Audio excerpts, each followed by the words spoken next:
అని నేను అడుగుతున్నా. వంట వండడానికి 500 రూపాయలకే ఈరోజు సిలిండర్ ఇస్తుంటే మా అక్కలు సంతోషపడతలేరా అని నేను అడుగుతున్నా. అదే కాదు, రైతులకు రైతు రుణమాఫీ, రైతు భరోసా, రైతు పెట్టుబడి సహాయము, ఈరోజు రైతులకు ఇచ్చిన బోనసులు లెక్క కడితే 1,56,000 కోట్లు ఈ 30 నెలల రైతుల కోసం ఖర్చు పెట్టిన ప్రభుత్వం మా ప్రభుత్వం. వ్యవసాయం దండుగా కాదు, వ్యవసాయాన్ని పండుగ చేస్తాం, రైతుల కళ్ళల్లో ఆనందం చూస్తాం. ఇంతకుముందే మిత్రులు ఉత్తమ్ కుమార్ రెడ్డి గారు చెప్పారు, దేశంలోనే తెలంగాణ నెంబరు వరి ధాన్యం పండిస్తే అందులో నల్గొండ మొదటి స్థానంలో ఉందని ఇప్పుడే మా సోదరుడు చెప్పిండు. ఇది మా నిబద్ధత, ఇది మా రికార్డ్. ఈనాడు రైతుల కోసం మేము చెయ్యంది ఏమైనా ఉందా? కేంద్ర ప్రభుత్వం ఎన్నిసార్లు తిప్పినా నేను, తుమ్మల గారు, అదేవిధంగా ఉత్తమ్ గారు పోయి యూరియా తెచ్చి ఈరోజు రైతుల కష్టాలు తీర్చే ప్రయత్నం చేసి, వానలు వచ్చినా, ఇక్కడ కార్మికులు వలస బీహార్కు పోయినా, బెంగాల్కు పోయినా, వరి కొనుగోలులో నానా తిప్పలు పడి 80 లక్షల మెట్రిక్ టన్నులు ఇవాళ వరి ధాన్యాన్ని సేకరించి దేశంలోనే రికార్డు ఈరోజు సృష్టించినాం. కాళేశ్వరం నుంచి చుక్క నీరు రాకపోయినా ఒక్క సంవత్సరంలో 2,88,000 మెట్రిక్ టన్నుల వరి ధాన్యాన్ని ఉత్పత్తి చేసి దేశంలోనే నెంబర్ 1గా తెలంగాణ రాష్ట్రాన్ని ఇవాళ మేము నిలబెట్టినాం కదా. మరి కాళేశ్వరం కట్టి 1,00,000 కోట్లు ఖర్చు పెడితే 3 ఏళ్లనే కట్టుడు కూలుడు 1,00,000 కోట్లు గోదావరిలో కొట్టుకుపోవుడు అయిపోయింది. అది ఇవాళ కాళేశ్వరం కాదు, కూలేశ్వరం అయిపోయింది. ఆయల్ల గొప్పలు చెప్పుకున్నారు. హరీష్ రావు కాదు ఆయన పేరు, కాళేశ్వరరావు అని ఆనాటి గవర్నర్ మోసం చేసి ఆయన కళ్ళ గంతలు కట్టి హరీష్ రావు మరి కాళేశ్వరరావు అని పిలిపించుకున్నాడు. మళ్ళీ కూలిపోతే అటు దిక్కు మళ్ళీ చూస్తలేరు. అందుకే మిత్రులారా, ఇవాళ ఇదే కాదు, విద్యాశాఖ గవర్నమెంట్ బడికి, గవర్నమెంట్ దవాఖానకు పోవాలంటే ఆనాడు పేదలు భయపడేటోళ్ళు, పిల్లలకు చదువు రాదని, పేదోళ్ళ ప్రాణం సర్కారు దవాఖానకు పోతే నిలబడదని. ఇవాళ అదే పాఠశాలల్లో నర్సరీ, ఎల్కేజీ, యూకేజీ నుంచి 12th క్లాస్ వరకు పాఠశాలల పునరుద్ధరణే కాదు, బ్రేక్ఫాస్ట్, లంచ్, ఈవినింగ్ స్నాక్స్ వరకు పేదవాడి కడుపు నింపాలి, వాళ్ళ కళ్ళల్లో ఆనందం చూడాలి, వాళ్ళు చదువుకొని అంబేద్కర్లా ఈ రాష్ట్రాన్ని, దేశాన్ని ఏలాలి. తెలంగాణ గురుకులాల నుంచి 100లాది మంది అంబేద్కర్లను సృష్టించాలి అని ఈనాడు ముక్కబోని ధైర్యంతో మా ప్రభుత్వం చేస్తున్న ప్రయత్నం వాళ్ళకి కనిపిస్తలేదా? వాళ్ళంటే దొరలు, గడీలు ఉన్నాయి, వాళ్ళ దగ్గర దోసుకున్న 1000 కోట్లు ఉన్నాయి. వాళ్ళ పిల్లలు అమెరికాకో లండన్కో పోయి చదువుకుంటారు. మరి పేదోడు లంబాడి తాండాలలో ఉన్న మా లంబాడి సోదరులు కానీ, దళితులు కానీ, గిరిజనులు కానీ, ఆదివాసీలు కానీ, ఉన్నత వర్గాలలో ఉన్న పేదోళ్ళ పిల్లలు ఏడికి పోయి చదువుకోవాలి. అందుకే ఈనాడు ఆరుట్ల మీరు చూసిండ్రు, ఆరుట్ల స్కూల్ ప్రారంభోత్సవానికి నేను పోయే వరకు నాకు కూడా అంత నమ్మకం లేకుండే. అక్కడ చూసిన తర్వాత సంపూర్ణమైన విశ్వాసం వచ్చింది. మా ప్రభుత్వ ఉపాధ్యాయులు నా తలెత్తుకునే విధంగా ఈరోజు గర్వంతో మనం దేశం ముందు నిలబడే విధంగా మా ప్రభుత్వ ఉపాధ్యాయులు పనిచేస్తున్నారు.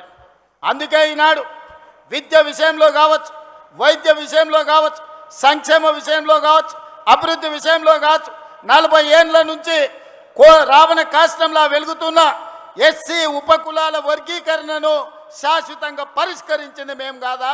100 ఏళ్ల నుంచి కులగణ జనగణనలో కులగణన చెయ్యాలి, గొర్రెలకు బర్రెలకు లెక్క ఉంది కానీ మా బలహీన వర్గాల లెక్క లేదని మా కైలాష్ నేత లాంటి సోదరులు అడుగుతుంటే ఈరోజు జనగణనలో కులగణన చేసి దేశానికే ఆదర్శంగా నిలబడ్డాం కదా. కేంద్ర ప్రభుత్వం మీద కూడా ఇవాళ ఒత్తిడి తీసుకొచ్చినాం కదా.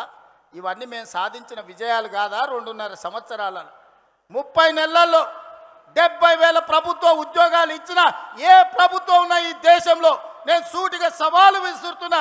శాఖల వారీగా లెక్కలు చెప్తా, అసెంబ్లీకి రాండి. 30 నెలల్లో 70,000 ప్రభుత్వ ఉద్యోగాలు ఇచ్చి నిరుద్యోగుల ఆత్మగౌరవాన్ని నిలబెట్టిన ప్రభుత్వం మాది కాదా? ఇవాళ అందుకోసం ఈ ప్రభుత్వం పోవాలనా? ప్రజాపాలన పోవాలనంట, పాపాల భైరవుడు రావాలనంట. ప్రజాపాలన ఎందుకు పోవాలి? రేషన్ కార్డులు ఇచ్చినందుకు పోవాలనా? సన్నబియ్యం ఇచ్చినందుకు పోవాలనా? ఇందిరమ్మ ఇల్లు ఇచ్చినందుకు పోవాలనా? ఉచిత కరెంట్ ఇచ్చినందుకు పోవాలనా? లేకపోతే మీ ఫీజు రియంబర్స్మెంట్ చేసినందుకు పోవాలనా? 21,000 కోట్ల రూపాయల రైతు రుణమాఫీ చేసినందుకు పోవాలనా? ఎకరాకు 6,000 లెక్కన 27,000 కోట్లు ఇప్పటికీ రైతు భరోసాలు ఇచ్చినందుకు ప్రజాపాలన పోవాలనా? నర్సరీ నుంచి 12వ తరగతి వరకు నాస్టతో పాటు లంచ్ పెట్టి పిల్లల చదువులను బాగు చేసినందుకు పోవాలనా? స్కిల్ యూనివర్సిటీ తెచ్చినందుకు పోవాలనా? ఏటీసీలు అడ్వాన్స్ టెక్నాలజీ సెంటర్లు తెచ్చినందుకు ప్రజాపాలన పోవాలనా? పాలిటెక్నిక్లను పునరుద్ధరించినందుకు ప్రజాపాలన పోవాలనా? దేనికోసం ప్రజాపాలన పోవాలని నేను అడుగుతున్నా. నువ్వు వదిలేసిన ఎస్ఎల్బిసి ఈ నల్గొండ జిల్లా ఫ్లోరైడ్ బాధితులు కాళ్ళొంకర, చేతులొంకర, నడువంకర దశాబ్దాల కొద్దీ ఫ్లోరైడ్ పీడిస్తుంటే ఆనాడు కోమటిరెడ్డి వెంకన్న జానారెడ్డి గారు ఎస్ఎల్బిసి రాజశేఖర రెడ్డి గారిని ఒప్పించి పనులు ప్రారంభిస్తే 34 కిలోమీటర్లు పూర్తి చేసి 10 కిలోమీటర్లు నీకు అప్పచెప్తే 10 ఏళ్ళు పడావు పెట్టిన దుర్మార్గుడా.